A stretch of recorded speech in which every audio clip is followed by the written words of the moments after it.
hopefully he's ready now. Muhidin Abubakar is going to come on. I know he appreciates me saying his name right, because not a lot of people do.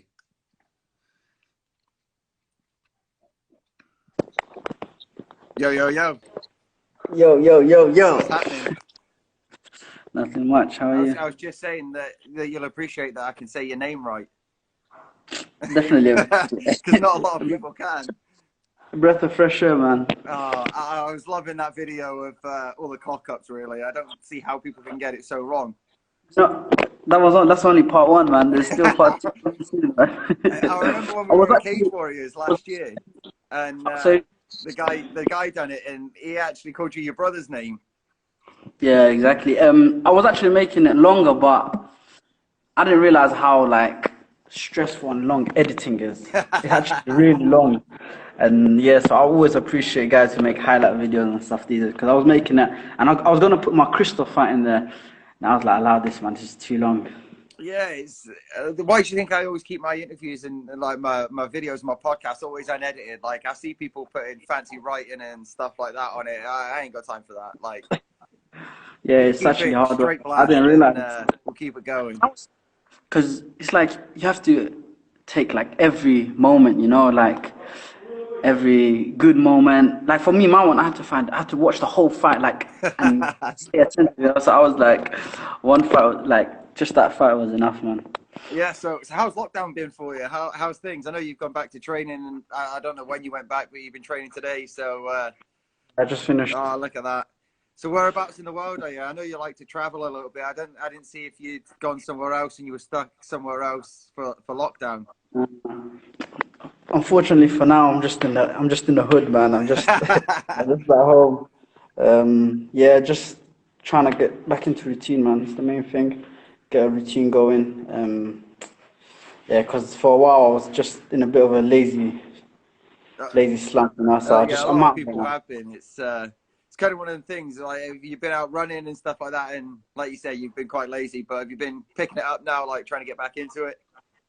Yeah, now I'm trying to train once or twice a day, every day, trying my best to.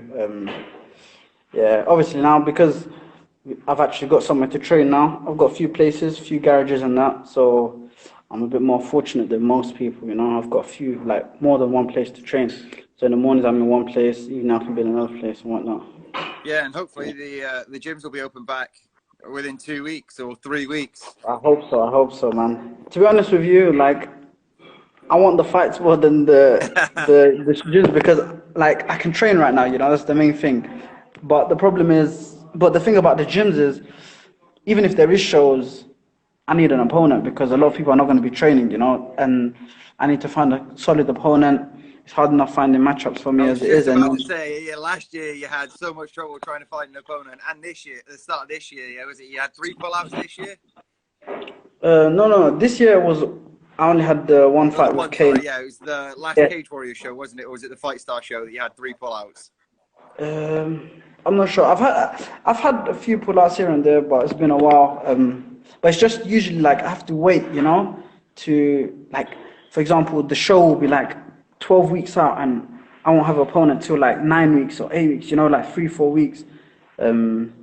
But obviously it's just part of the game, innit? Does that make it harder for you? Obviously, if you have an opponent at the start of fight camp, I know you've had fighters pull out on a week's notice and things like that. So you don't remind me to train for that one opponent, and then you saying you're not having an opponent for 9 weeks until week 9, and then obviously you've had them pull out, and then another one on 2-3 weeks notice. Does that throw you off your game plan, or do you is there a routine that you train anyway? It's the same stuff for every opponent. I try to train always to improve myself mainly, but obviously everyone's style is different, so I have to cater towards certain things, you know. If I know someone's got a big hole in his grappling, for example, I need to start implementing more grappling in my sparring. I want to push what I want to do. Whereas if he's got poor stand-up, different, obviously game plans, you have to do accordingly, you know, to each fighter.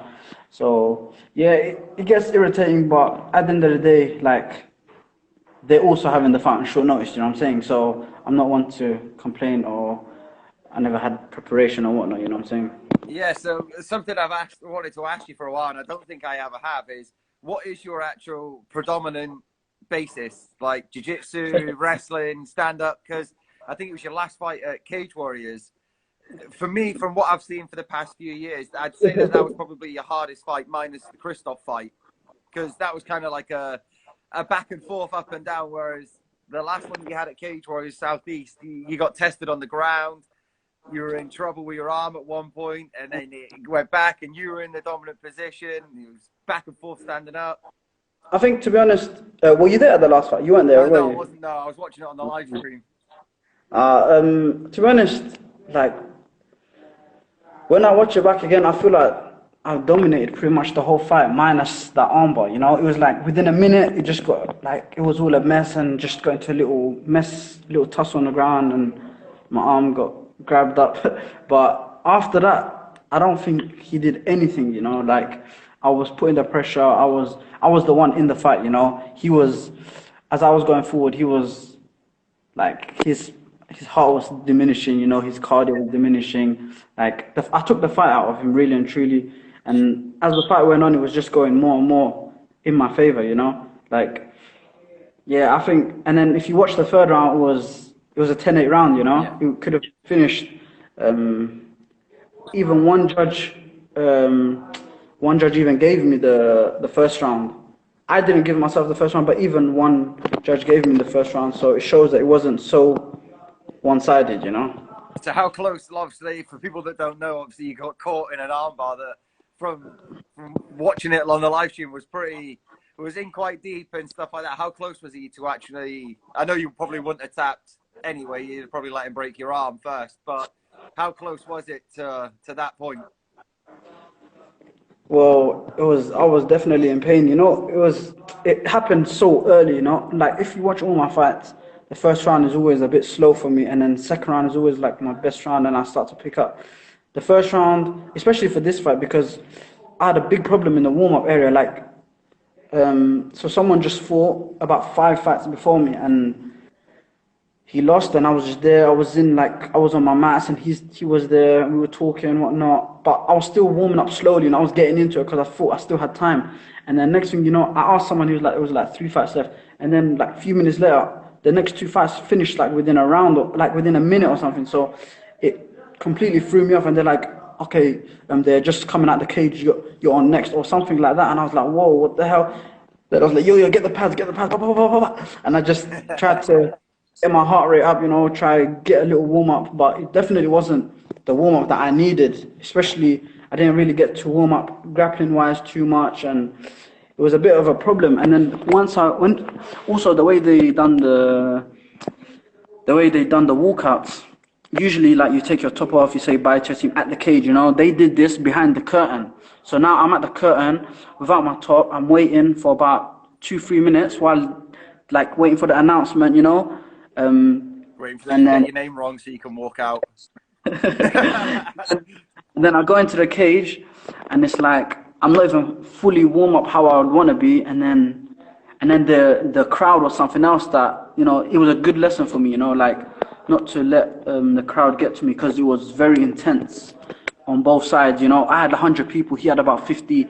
They were screaming, mine was screaming, they were chanting for him, mine were chanting for me. It got so loud. Like, even if you watch when I got armbarred on the video, the commentary, you can't even hear it properly, the voice is like over, you know, and I couldn't hear my corners, you know. Like, when you got the armbar in, I thought my coach had step over. But then after I spoke with my coach, and I realized he didn't even say that. You know, that's how loud it was. I didn't even know what he said. I completely missed it for something else. But it was definitely a lesson for me. And that armbar, yeah, it was quite tight. And obviously we were dry as well, you know, not that much sweat. Yeah, and then emotions as well, you know. It was crazy, man. Yeah, it was definitely fun, man. I'm just saying that you always want to improve yourself and things like that, and you're saying that you're a slow starter in round 1. Is that one thing that you're trying to work on? Obviously, like, whilst we've got this time, and when the gyms come back open, because I know you're an explosive fighter and you can go probably 5, 6, 7, 8 rounds at the same pace. But like you said, you start slow in the first round. Are you trying to get that first round up to that pace, or is it more of a calm, feeling out process for you still? I don't think it's anything to do with my training. I think in a way it's a bit of my mindset when I go to the cage. You know, it's like I just go there and I'm like, it's just like I'm not scared of this guy. You know, I don't feel anything. I don't feel he can do anything to me. You know, and that's why I go so relaxed. Like, see some guys, they're tense. They've got to tell themselves like, this guy, you know. But me, I'm so relaxed. I go there like I don't have any worry, you know. But obviously, once the action starts kicking in and whatnot, I feel like maybe as soon as like the clinch starts, or you know, there's some contact, that's when I wake up a bit. But I think one of the reasons maybe is how I like to warm up is a bit. I could change a few things, you know. I think it's more what happens just before the fight, you know, maybe in the warm-up room and or my mindset, these kind of things. Not so much training. That makes me start slow. So, like you said, with your warm-up from this one, you didn't get much of a warm-up. Do you think if you had that more of a warm-up, the first round would have been a bit faster for you? Yeah, I think so. Also, I knew one thing was that he always comes out fast. He comes out guns blazing first round. If you see, he was 6-0 before that fight. 5 first round finishes. It's like, you know, it speaks for itself. You know, he coming out hard, and I knew what he was gonna do straight away. He was gonna throw like a right kick. I blocked it. I moved. I knew exactly everything was going how I was planning, and then boom, he just rushed to me and clinched me and grabbed me, and then he tried to lift me and take me down, and then he tried to jump for like a flying triangle, but he ended up in guard, and then I was like, okay, be smart, but it was like shouting and whatnot, and yeah, it was just a mess, you know. But yeah, definitely, I think if we had a proper warm up, I think maybe that round would have been a bit different. So, speaking on that fight, for people that don't know, obviously it all kicked off. Was it? I think it ended round 2 or round 1 that it started. It was end of the first round. I wouldn't say kicked off. End of the first round, as I was walking back to my cage, as I walked back to my corner, one of his guys, and there's another thing they put his fans behind my corner and my fans behind his corner. So like his fans were literally like 10 centimeters away. I've sat cage before. It's like about 5-6 feet. They're about 2-3 foot behind your corner. But these lot were coming even closer. It was like practically in the first round, my coach was struggling to get into the cage because they were like blocking up, and they were so like it was crammed up and whatnot.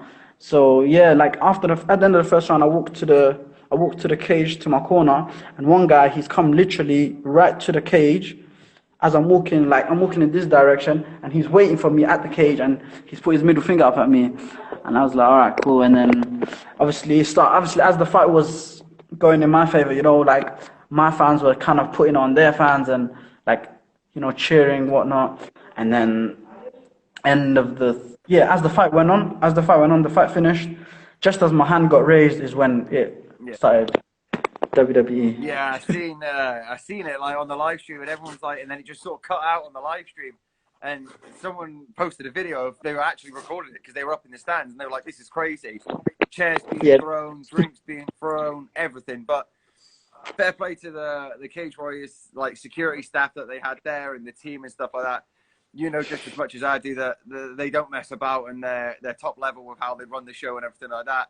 They try to do their best just to sort it out as quick as possible. For me, the main thing was, to be honest with you, I'm never gonna lie, I didn't even think about like safety. It didn't cross my mind like what someone could get hurt. My thing was like, I immediately thought that's it, the show's off. Yeah. Because I know a show a couple of years ago. I don't know if it was called, I think, Fury MMA. I remember something kicked off in the crowd, and then boom, the whole show got locked off, and I was like, man, imagine if when like riot vans and stuff turned up, people were fighting in the crowd, and I don't know what level it happened, but I just said, I was like, oh man, the show is off. There was about 4 fights left. I was like, imagine if it happened just before me and my fight got cancelled because some guys started fighting in the crowd. I would go ballistic, you know. I would just, honestly, it would be heartbreaking, you know, like. Yeah, I think you spend so much than losing because you put in all that work and not actually got to show what you've worked on. If it happened to me, you know, that was a hard camp for me, you know, like so many rounds, so much. I was away for a while. It would have been hard for me, you know. I would have probably started another fight, you know, if that happened. Right, I've got to ask. I don't know if you've been seeing them, but everyone keeps posting and asking about this Richie situation. I've seen you post it and people post it to you. I've got no idea what it is. We're not gonna get into it. We're not gonna get into it, man. We keep it to MMA. Right. So, speaking of MMA, when do you want to get back in? Obviously, I've seen a few dates. Cage Steel got a show August 22nd in Doncaster. Might be a bit of a fair trick for you, but I spoke to them yesterday, and they haven't actually. They've decided that they're going to keep the date, and they haven't had any sort of inkling that they have to move it or anything just yet. So that could be the first one. There's a few other shows that are talking about August as well. A few days are flying around. It's pretty much August 22nd is the date that about 3-4 shows are using, I believe. What did they say? You know, I said to myself, I asked them, I'll fight on there, and they asked me for my details and whatnot, my coach, the details and whatnot. I said, cool, you know, amateur fight, let me flyweight, whatever. And they never go back to me after the day I messaged them, so I don't know. But I don't know, I haven't seen too much from the people that are matched on there in terms of like training and whatnot, but I'm not too sure what's their plan if it's actually going forward. But what about venues? Are venues even allowed to hire out their venues? Because of everything opening back up next week or the week after, I think that they're presuming up until they get told that the full lockdown's over, that dates that are after June or July that they can keep doing them and things like that. So pubs and stuff can open next week, so gyms will be that week or the week after. So venues will still be allowed to do it, but they might have to do social distancing. But hopefully come the end of August, it should be back to normal. Yeah, I'm ready to fight in August. I said to myself, like, I was speaking with Emma the other day, and it's like August for me is perfect. You know, it's like 12 weeks from when I started training. So yeah, perfect timing for me, you know. And I think Jake Cross might have said something about the end of July for UKFC as well. I think that's a bit of a stretch. Yeah, that's it might be a bit too close, but yeah, ambitious. July, end of July. Nah, that's a month from now. A lot of people are not training. People are not seeing their coach. You know, I don't think so. I think August is possible, and I really hope August happens. I think, yeah, it'll be perfect for me. I definitely think I can fight in August. Good stuff. Well, I know you've just finished training. I'll let you go home and enjoy the rest of your night. It's a pleasure as always to talk to you, and hopefully I look forward to watching you fight soon. Thank you very much. I hope. If you want to give any shout outs or anything, fire away. Yeah, just thank you to my coaches, my team, ESKF Legion, my sponsors, Top Mali, Hormud, PT Academy, and that's it. And just thank you everyone who's following the journey, supporting. Good stuff. I just want to give 2 shout outs: Fightbook MMA, Tasteless Teas, and XS Mouthguards. Go check them out. And yeah, again, it's a pleasure to speak to you, and hope to see you fight soon. Good to speak to you. Look after yourself. And you, stay safe. You too. Right, guys, that's it. Thank you very much for joining in. Go and check out the rest of my Instagram TV post, and hopefully I'll have some more soon.